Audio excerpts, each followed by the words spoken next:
Mandatory yan sa isang driver. Kapag gagamitin mo yung isang sasakyan, bago ka pa man pumasok doon sa loob, i-check mo muna yung palibot ng sasakyan. So una, titignan mo yung gulong. Ganunin mo lang kung flat ba o hindi.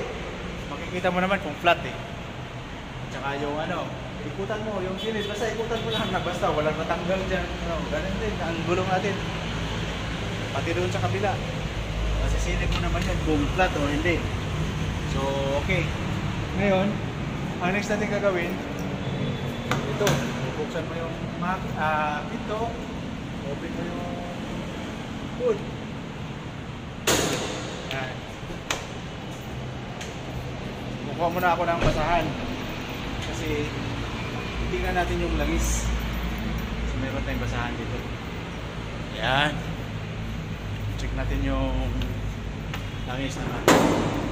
Sasakyan. Tapos pagka ganyan, wala kang kasama, tukuran mo lang ng ulo. What? Diba?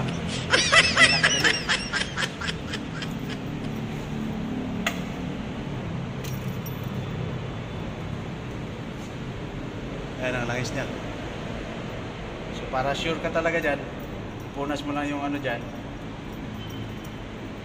Yan.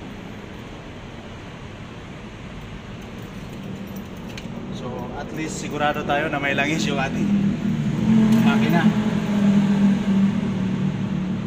Ayan. Okay. Sunod natin i-check yung ating battery terminal. So gagalawin mo yan kung maluwag pa o hindi. Yan. Mga hook. So okay.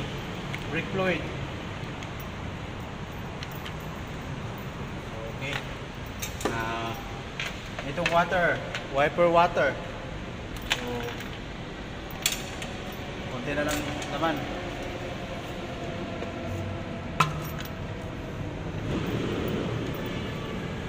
Tapos pandarin na natin.